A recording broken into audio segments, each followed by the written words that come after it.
Hey guys, Shawn Ziem, the Connection Machine, aka the Insurance Doctor, and the host for the Network Marketing Insider. I want to make sure you guys understand every single person I bring in here are involved in the network marketing, affiliate marketing, and multi-level marketing, those spaces, and allows you to learn, to grow, to take information and actually implement. Some of you will, some of you won't, some of you will engage this and you'll drop some comments. And I would love for you to at least drop a hashtag live or a hashtag replay. And if you're one that's an overachiever, drop a comment where you're watching us from. This is global, so everywhere in the world, people are picking this up. You see this on different verticals on the podcast, the audio, as well as YouTube. And I want to make sure if you have questions, drop them in the comments and reach out to my guest. All the details are in the description. I want you to connect, and I'll remind you after this at the end to always connect with the guests. Go to their socials, check out what they're doing, and see how we can support everyone involved. Without further ado, let me bring on my next guest. We have Rick Gomez. What's up, man? How are you? I'm good. Happy New Year's Eve. This is the last day of the year of 2024. This is pretty awesome because I had the goal to have, this is 9 months old, this podcast, to have, 9 months worth. I missed 1 week. I thought I was going to miss a week. I thought I was going to miss 2 weeks. So I'm glad we're able to collaborate even on a day like today, because yes, we all can make things happen. And before we even get into it, Rick, I always ask, who are you and why did you get into network marketing? So who am I? Wow. That's a pretty loaded question, like they say. I had tried network. So who am I? I'm a 64, going to be 65-year-old grandfather / retired entrepreneur, whatever you want to call it, living in El Paso, Texas. A lot of people don't know where El Paso is, but it's on the whole other side of Houston. It's like 800 miles from Houston. And I'd gotten started in network marketing. Man, I went through a lot of little companies. When I first saw network marketing, I had placed some ads in a paper down there called the Green Sheet, because I was trying to leverage my IT skills to teach others about IT. And I had an ad there, and I had a call from a little old lady in Houston that wanted me to teach her some basic PC skills, because she wanted to learn PC skills. And from there, she goes, you'd be good at something that I'm doing. And I go, so what are you doing? And this was in March of 1996 or something like that, way back in the day. And it was a company just starting out called New Skin, had just started promoting New Skin. And I said, wow, you mean you can build a network where you can get paid on people doing work in different parts of the country and using the internet and using, all the computers. So I was big into systems, and I'm a believer in two things. Well, I'm a believer in a lot of things, but the main things about this is that the E-Myth book put my mindset into systems. Rich Dad and Poor Dad book put me into the mindset of creating assets, right? And so I heard some feedback. You got somebody in the background? You might hear something. My kids are around. I know that. Okay, that's fine. That's fine. I just want to make sure that you know that I know that they were there. Okay, great. And so from then, I failed at New Skin because I just wasn't. I mean, I loved it. I smelled it. I bought the product. I used it. I gave it away. Whatever it took. But I really wasn't mindset ready to go into the business. One of the things that a lot of people they go from employer mindset to entrepreneur mindset. And that's a whole big different game. And oh yeah. And so anyway, I kept poking at it, and I would buy product. I would listen to the motivational stuff. I would, trying to figure out how am I going to make this thing work. Well, the very first part that I realized was I wasn't ready to make it work because I wasn't ready. I couldn't make it work because I wasn't ready yet. And So, the embarrassment, the, carrying around little bags, back in that time, we were doing the VHS tapes, and I'm like, how am I going to do all these tapes and stuff? And then, you go through the rejections, you go through the questioning yourself, you go through the, what do they think about me? All that kind of stuff. And so you gotta, because in the corporate world, you're always playing to the crowd or to the leadership, look at me, I should be in line for the next promotion, me. Well, in network marketing, you promote yourself. That's right. You don't wait for anybody else to pat you on the back. You do it. You have to do it. You can do it. And so with that being said, like I said, I'm a student of everything. So I have a master's, a business MBA, and I always look at stuff as systems, how they work from beginning to end. How can you make it consistent? How can and when I give back to the community, how can I make sure that they have the best possible chance of success? And, and now with all these little gray hairs that I got here, I have a lot of do's and don'ts, and I'm still doing. Right now I was writing up my year-end letter kind of thing that I was going to post here in a little bit, and a lot of it was about you can't be afraid to make mistakes. You can't be afraid to skin your knees. You can't be afraid to take new things on. I was talking to my brother this morning about AI, and he goes, I think I'm going to get into that. I go, brother, it helps me so much, like clarifying my ideas, and you keep talking, and it keeps refining and keeps getting it.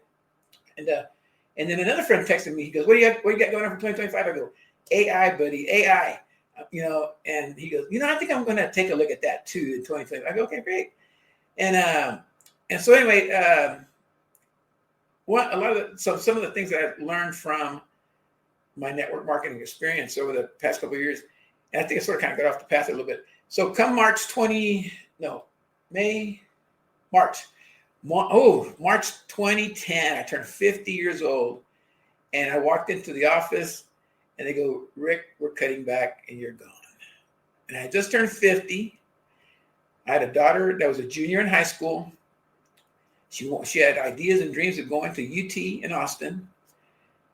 So all this stuff came through my head, like, wow, all the mindset stuff. How am I going to do that? How are we going to get it done? And at the time, with the company I was with, they were in an expansion mode, and so we expanded into the Northeast, and I helped a lady get started, who helped a couple of other people get started, who helped a couple other people get started. Next thing you know, there's a couple thousand, 3,000 people on the team, and the checks that came in helped me pay for her expenses for college. So she got out of school debt-free, loan-free, and now she's moved, she's going and growing on her own now. But I had a lot of mentors along the way. I remember the conversations I'm having right now with people is I'm telling you, I can tell you the secret to everything, but until you're ready to say, I'm going to listen to that, I wasn't coachable. And so, my message to people, I always use my brother as an example, because he's the first one to throw up the, well, what if, and what if, and what if? And so I try to tell him, well, what if, so, you know how to handle problems, when you're out on your job. And so, anyway, so I was real lucky to get sponsored by a great guy named Jerry Scribner, who gets mentored by Tom Big Al Schreider. I became friends with Tom Big Al Schreider, and next thing you know, we're doing different things. And so I believe, so that's who I am. I'm a learner, a grower, personal development, idea generation, systems for sure, mindset, because now I do substitute teaching in the schools here in El Paso, and I get to see these kids. We didn't know what we wanted to do when we grew up. Hell, today I still don't know what I want to do when I grow up. It's true. You sort of kind of. I always talk about, when they talk about religion, I go, you become the religion of the first person that gets you. You can become a Catholic, a Lutheran, a Latter-day Saints, or whatever. so it's always the first person that gets you, and that's what you are. And so, my family, God bless them, they came from migrant farm workers down in South Texas. They would go up to Minnesota. They got involved with the Lutheran church up there, and then now I went to a Lutheran school down there in McAllen, where I was born. And it's been like I said, it's been a great ride. And the biggest takeaway from all that was learning English or speaking English, because they look at Gomez, they go, "Man, you speak English pretty well." I go, "I don't do perfect, but I try." And then the other part, someone always asking me, "What else did you learn when you were growing up?" And I go, "You know what? Mrs. White's 9th grade typing class on those old Selectric, all electric, and learning how to type gave me the confidence to approach this thing called a computer. Yep. Back in the 80s, and learn how to type the keyboard. And Lotus 1-2-3 was my first program that I worked with, and that started the whole process.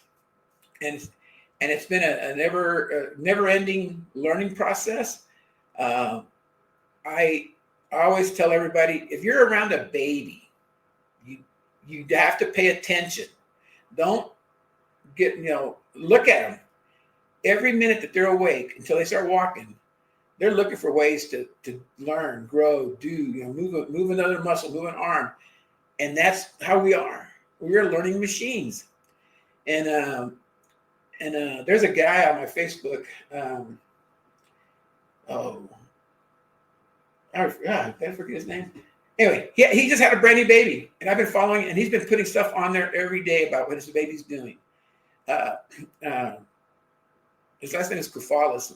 But anyway, long story short is that it's exactly what you have to do. You have to treat yourself as a baby and learn one thing. Master that, go to the next thing. And it's all little steps and increments, because we forget that that's the way we learn. It doesn't matter. It doesn't matter that you're 65. It doesn't matter that you're 18. Everybody learns the same. It's little by little. I love that you said that, because a lot of people, I went to college, or I finished high school, or I finished college, and that's it. And there's a lot of information I want to bring back to everyone that's watching, but I want to make sure that people understand, yes, we should always be in that growth mindset. We should always try to pick up, because our brain is a muscle. And if you don't work your muscle, it's not going to continue growing. And I agree. I have a 2-year-old, I have a 4-year-old, a 6-year-old, and I have an 18-year-old. It's a big year this year. But everyone's like, "You're crazy having more kids." I'm 48 years old. And I had my son 2 years ago, and it's like, oh my God, I'm 46. This is crazy. But it also allows you to take a moment to be in the moment, really be in the moment. Present. And before, a lot of people they work so they can, have all the money in the world. Money's not important to me. Money comes to me all the time. Mm-hmm. My time with my kids and my wife, that's the important thing that I want people to understand too. And network marketing, affiliate marketing, multi-level marketing, whatever people are involved in, allows you, yes, in the world that we're in, you might lose your job. Like Rick was saying, what happened when he was 50 years old. You have to have other legs of income, other funnels of income. Like, I'm a full-time teacher. I have an insurance brokerage. I'm an insurance agent. I have my podcast, and I have my network marketing that I do. So you have to have funnels, because if something slows down, you have something that's picking up. A lot of things that Rick said. I like how systems are key. I want to key in on this with this episode in a moment. The E-Myth book, always finding books that are going to be able to resonate and you can apply. It's back there. You had failure. Everyone has failure. You have to reflect on that failure so you can learn. Goes back to that mindset. I agree with you with personal development, making sure you deal with. We talked about rejection. We all have it. No matter what business you're in, you should be in network marketing so you can feel that and know how to get over rejection, because it's everywhere. People are going to say no. You got to be able to go over and answer those objections, and then having mentors. You could have mentors that are live in person that you have conversations with, or those books that you read can be people that are in the past that you learn from and you're actually applying. So amazing stuff. And it's, if you're just tuning in, you have to stick with us because you're going to learn things. Don't just sit there and listen. Actually, I wrote stuff down. That's another thing. People, you got to write things down when you're listening to others so you can learn and reflect. So I want to go back to what is, and I love this. People are like, I can't tell people what I do. It's going to mess up my business. Nobody will follow whatever we talk about today. I will, because that's the way I am. I like to learn. But majority of people will not go step by step by step by step. They try to skip. They go from 1 to 5, 1 to 10. And they're like, well, oh, no kidding, because all the other steps have to be applied for it to work. So talk about systems, please, Rick. So in my working career, I worked for a little company called Shell Oil Company. And based out of Houston, their big claim to fame was they had to processize everything because they knew they couldn't get the same results if everybody was doing different things. And so they hyped on us all the time about having a workday schedule. Every day had an activity that had to get done. And so I learned a lot about scheduling and inputs, processes and outputs. I learned a lot about change management because people, every year they were putting money into new systems. So we were starting in what they call System 38 way back in the day in 1980s. And then they got to the computers in the 90s, or PCs, personal computers. And then they went to the SAPs of the world, and they went into the last one they were using is all I can say is they kept up with the times. And if you didn't keep up with the times, I loved anytime there was a change because I knew that there was going to be 80% of the people that weren't going to change. Yes. So that let me be the star. I go, show it to me, give it to me. And I've always been a believer in if I can read it, I can do it. I've always had I can do anything. Like I said, lately I've been mechanicking because I have an older car, but I had the engine blew and the Kia is a Kia engine, and they replaced the engine. And I'm going like, man, all I got to do is learn how to do these little things. The engine will go forever because I changed tires, I changed rotors, and all this stuff. And I said, and now, I'm going to get me a new car this year. But last year was about learning how to fix. And the thing about that is that you have to just, I want to do something, and then go do it. Don't think about it, go do it. And I get frustrated. I actually, toward the end of the year, I was rethinking some things because I, like you, Shawn, we want everybody to succeed, right? But they can't get to all this gray hair when they're bald, when they're young and they're young, or they're just barely getting there. It's so true that this thing is a journey, and it doesn't end. It doesn't end. One of my books back there on my bookshelf is called it has a message in there. There's a guy that wrote a book, The Secret to Prosperity, was that you have to add and receive value each and every day for the rest of your life. That's it. That's that secret, that one secret. And so like you, I retired from Shell. I did another 10 years at another company. And then so when I came to El Paso, and then I got into the funeral business of all things. In Houston, and I loved it because it let me. I had to learn new skills. I went from being told what to do, how to do it, to a position where I was a commissioned salesperson.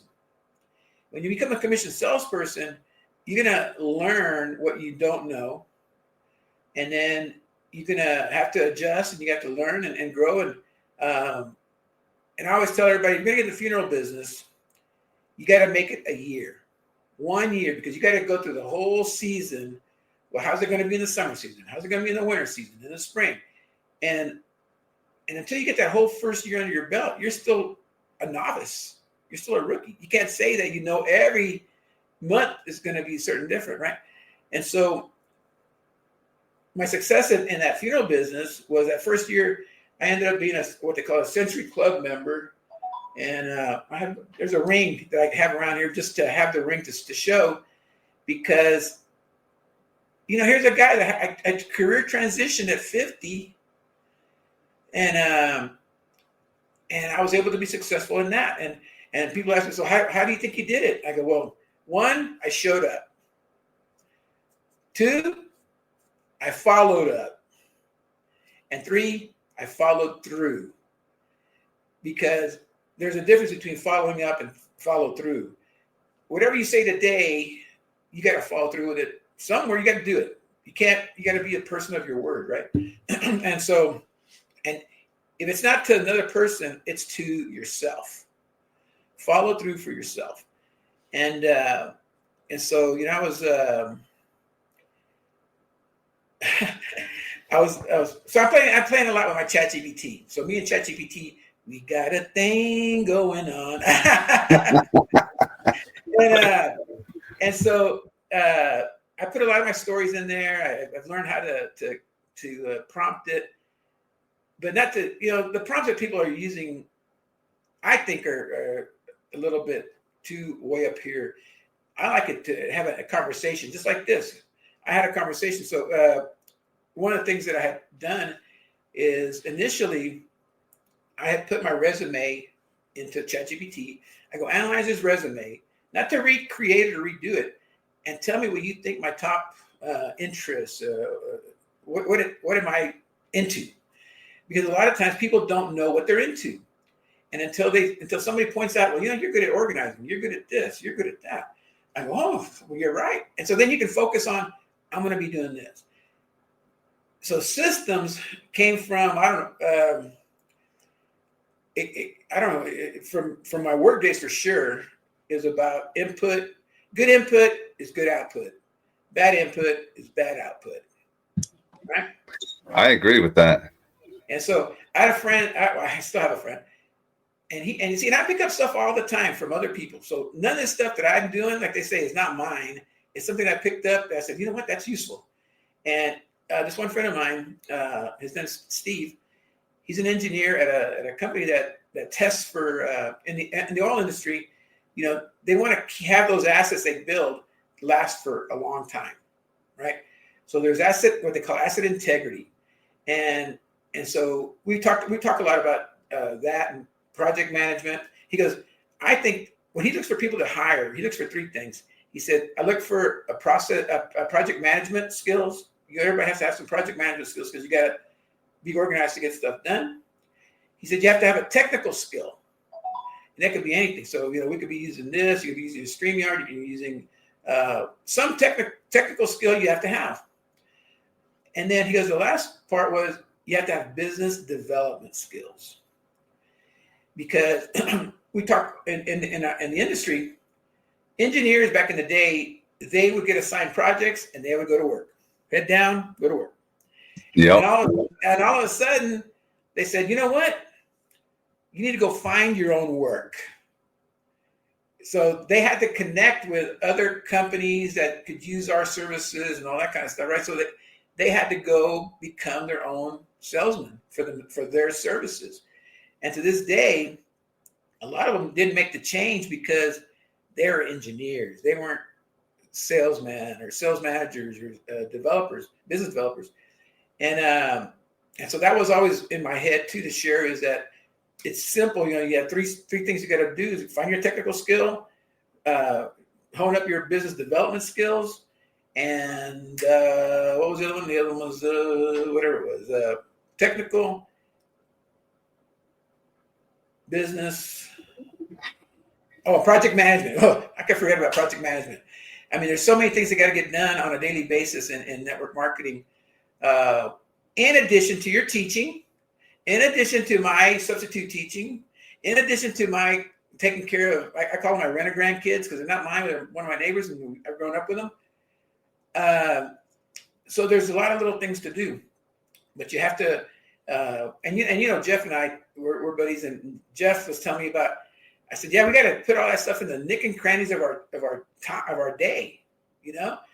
And so I was telling my brother, I was watching a show yesterday, and the name escapes me, but this one mentor was telling this one kid that he goes, if something's important enough, you have to take something away that's taken away from you doing that thing. And the little boy, or he's a teenager, he was late to appointments. He was late to work. He was late to just doing things and not making his bed, making his room up. And after he had that coaching from that mentor, he started looking around in his room, and he saw that his time was taken up by games, video games. And so his mom walked in. She was upset with him because he was just not going down the right path. And all of a sudden, she walks in one day, and there's this big old box on the kitchen table, to pawn shop. And it was all his video games, his consoles, his game handlers. And she was like, thank you, Jesus. Thank you, Jesus. And so he made the turn. He figured out, this is taking time away from what I need to be doing. And you have to be willing to give it up. And here's my downfall on this. I always ask people, Shawn, do you play a musical instrument? I am not musically inclined. My wife is. Okay. So back in the day, I guess I was 16, 15. My dad was a big Al Hirt fan, a Tijuana Brass fan. I don't know, back in the day. And these guys played the trumpet like they're masters. And I go, I want to play the trumpet. So my dad, hardworking man that he is, he went and bought me a trumpet. He got me a stand. He got me the lessons. And but I always tell everybody, but the point is, he got the lessons on a Wednesday.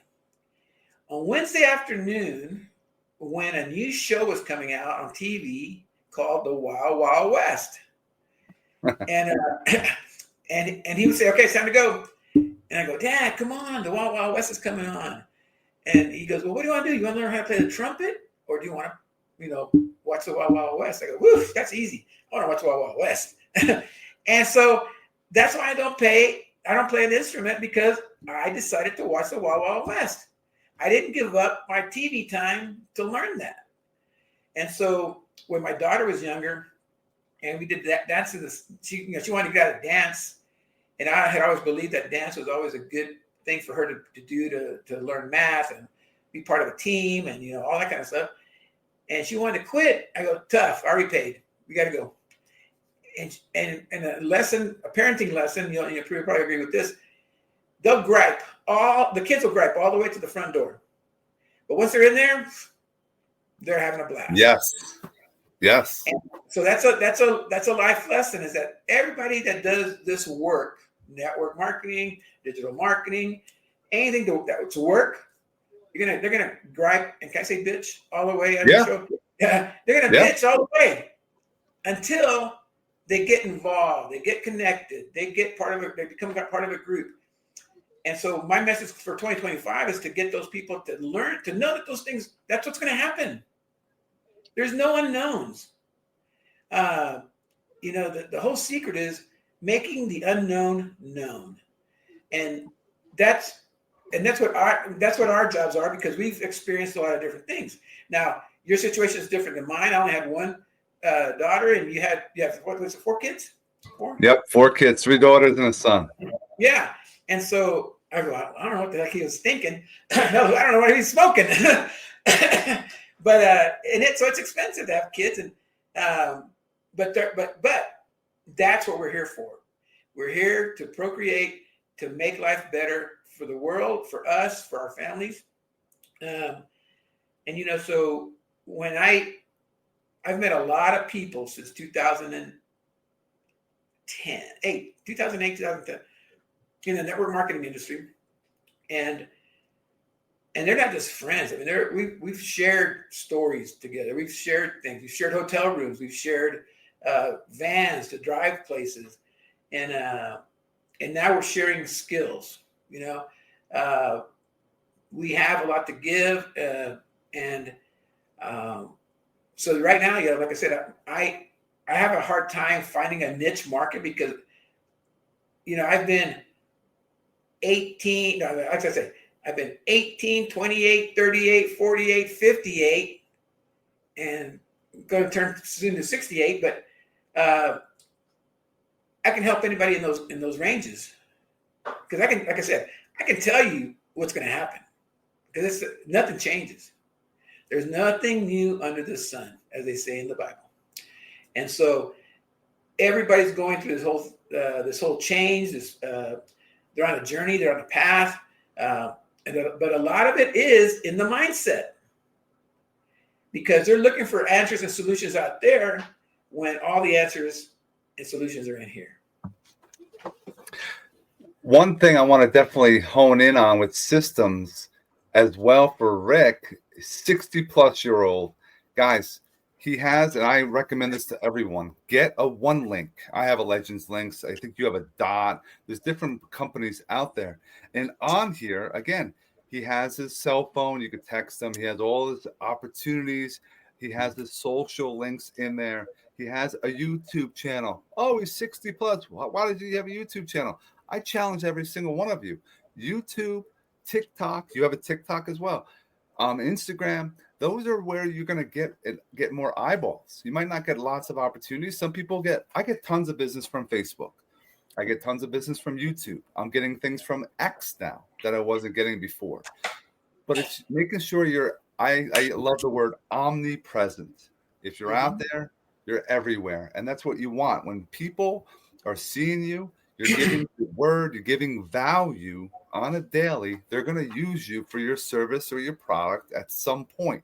If you want to keep hounding people, harassing people, you want to text message people constantly, I check in. I share, hey, I just want to let you know, I like using this. I just had an episode on the Network Marketing Insider. You have to check out Rick Gomez.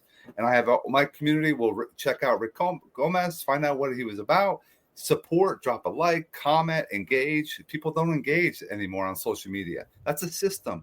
If you want more engagement, you have to do something. So it's a powerful thing to keep that in mind.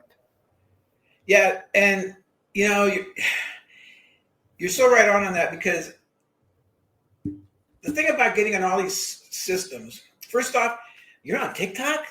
Are you going to dance? Are you going to, they're stupid, and I always tell them, and they see all the stuff that I'm doing, but you know what? Nobody asks for help. That's the other part. Or how you're doing it. Like you do a lot of faceless stuff, which is powerful. People don't realize. I could teach. You could teach them as well. It's so easy to do, but people are afraid to try something new. And so it goes back to the change management part. And one of the things that I've been working with my brother a lot on is because he's had more jobs than I had. I only had like 3 total jobs, and he's had more. But I've understood the change. We like to stay steady, but then all of a sudden something happens: a divorce, a loss of a job, another baby, whatever. Yep. And then all of a sudden it turns that steady life into a whitewater. They call it in change management. They used to call it whitewater because you're in whitewater. But people don't realize that whitewater will turn into calm water sooner or later. But you have to be open to see what your options are. I tell people that my biggest asset was the ability to learn new skills. If you have one skill, flipping burgers, that's all you can do is flip burgers. But if you have multiple skills, then you can offer services to multiple people, which opens up some opportunities for you because you never know which is the one that's going to take and hit and take you down a path of growth and abundance and prosperity. So I used to say that I was the jack of all trades and master of none, but then I found out that there was another side of that poem or that version that but a master of how was it? A master of many is better than a master of one, and so a lot of people don't realize too that you can have breadth of knowledge or depth of knowledge. Depth of knowledge are your engineers, your lawyers, the people that chose one career, doctors. That's depth of knowledge. But then there's the rest of us. I tell my high school kids, I go, if what you want to get into doesn't require a license, like your well, first off, if you're going to do a doctor, a lawyer, an accountant, engineer, you have to go to college because that's part of the process, and you can't get your engineering stuff certifications until you get your degrees. So, and I don't want a guy that can't calculate numbers building a building for me that I'm going to go into, or that my family's going to go into. And so they get that. Now they understand what's valuable about doing that. But the other part is, for everybody else, a 2-year degree, a 2-year degree for bookkeeping, a 2-year degree for plumbing, a 2-year degree, just get more educated. When I started substituting in kindergarten because I wanted something, the fastest thing that I can get, so I could get experience in that substitute field. And I would tell the kids, and I love going in there because they're receptive. They're receptive. They want to know how stuff works, And so I would tell them, like, look, I'm going to be here for today, but your brains are like this. But by the time I get out of here today, your brains are going to be like this, because I'm going to give you some stuff that we're going to laugh. We're going to, I'm going to challenge you. I'm going to help you, get out there and help you. And I go, and just like you go from the kindergarten, where do you go next? First grade. And then where do you go after first grade? Second grade. And where do you go after second grade? Third grade. And, and then all the way to high school. And then they don't like that because they go, oh, we got to do all that school? I go, yeah. But I said, that's the point, is that's why you keep coming back to school, because your brain and your mind is growing, and you're getting more experiences, and you're getting to challenge yourself about what you can do, what you want to do, and what you don't want to do. And so, sometimes I see these kids in the mall or over here at the restaurants locally, and Mr. Gomez, how you doing? And that's a good feeling that you had an impact on a couple of kids, right? And so it's the same thing with adults, except adults are a little bit harder on themselves. And I had wrote down that the note was that we learn how to, and this is what I took away from Big Al, from Tom Schreider. He goes, we all learn how to drive. We all learn how to have families. We all learn how to, use computers and smartphones. You can certainly learn a system that can help you better your life, right? And so, like I said, when I talk to guys like Jeff or my younger peers, right, they go, Rick, we know you already know this, but we're going to say it anyway. I go, no, you go ahead and give me your insight. What was your aha that you got? And so a lot of this is, and again, the hard part is that I feel like I don't know everything, but what I do know matters. Because there's junk stuff out there that I don't know or even care about. But there's stuff out there that I know from, having a family, raising kids, handling adversity, change, all that kind of stuff. I do know that. And I remember I was going back to what you said. When you get on this, I mean, you can invite 100 people, and you know how many people would come on this podcast? Very few. They wouldn't do the interview. They wouldn't know what to say. It's very true. A lot of people have that fear. There's a fear. That's the problem. And like, what am I going to look like? What am I going to sound like? But the number one thing that people buy, they don't buy your product. They buy you. They buy your knowledge, your skills, experience. They buy what you can help them with. And so, and with that being said, that you have to value your knowledge. So, one of my programs is a high dollar ticket thing, and I always tell them, I go, you're going to pay the $900. I go for two reasons. One, it puts you at the top of the comp plan. You're all of a sudden you can sell all the products, or you can but you can make $900 a day.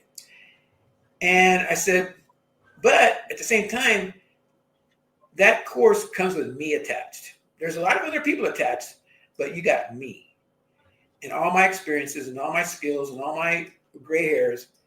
You have them, but I'm not going to do the work for you. That's the problem. They want to spend the money, but they don't want to do the work. Yep.